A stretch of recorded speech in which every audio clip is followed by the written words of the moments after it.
મેહુલ ચોકસીના 13,000 કરોડના કૌભાંડમાં મોટો ઘટસ્ફોટ થયો છે। ભાવનગરના વેપારીએ મેહુલ ચોકસીને લઈને ચેતવણી આપી છે। ભાવનગરના દિગ્વિજયસિંહ જાડેજાએ વ્યક્ત કરી હતી શંકા, મેહુલ ચોકસી વિદેશ ભાગી જશે તેવી આશંકા વ્યક્ત કરી હતી। યોગ્ય સમયે પગલાં નહીં લેવાતા મેહુલ ચોકસી ભાગી ગયો હતો। દિગ્વિજયસિંહ જાડેજા સાથે પણ મેહુલ ચોકસીએ ઠગાઈ કરી હતી। 106 કિલો સોના સહિત 100 કરોડ રૂપિયાની છેતરપિંડી કરી હતી। દિગ્વિજયસિંહ જાડેજાની ફરિયાદ બાદ કાર્યવાહી શરૂ થઈ હતી। મેહુલ ચોકસી સહિત 14 લોકો સામે ફરિયાદ નોંધાવી છે। ત્યારે ફરિયાદમાં મેહુલ ચોકસીની પત્ની પ્રીતિ ચોકસીનું પણ નામ હતું। હાલ બેલ્જિયમની જેલમાં ભાગેડુ મેહુલ ચોકસી બંધ છે। ત્યારે મેહુલ ચોકસીના પ્રત્યાર્પણ માટે સરકાર પ્રયાસ કરી રહી છે।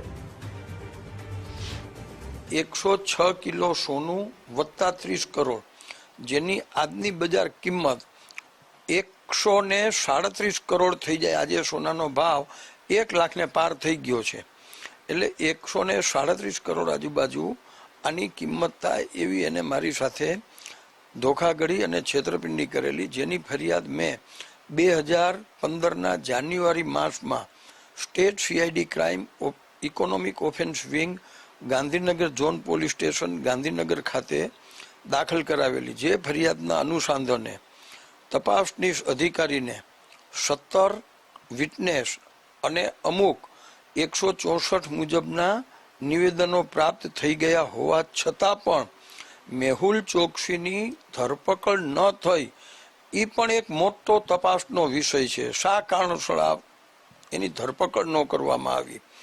મેં 2016માં ગુજરાત હાઈકોર્ટની અંદર એફિડેવિટ કરીને જાહેર કરેલું કે મેહુલ ચોકસી ઉપર 9,800 સમથિંગ કરોડનું દેણું છે। આ દેશ છોડીને ભાગી જવાનો છે। ન કોઈ કોર્ટે આનું સંજ્ઞાન લીધું, ન કોઈ પોલીસે લીધું કે ન સરકારે લીધું, અને મેહુલ ચોકસીને આરામથી ભાગી જવા દીધો છે। હજી પણ મેહુલ ચોકસીના એજન્ટો, જ્યારથી એની બેલ્જિયમમાં ધરપકડ થઈ છે એટલે એના એજન્ટો બધા જ સક્રિય થઈ ગયા છે।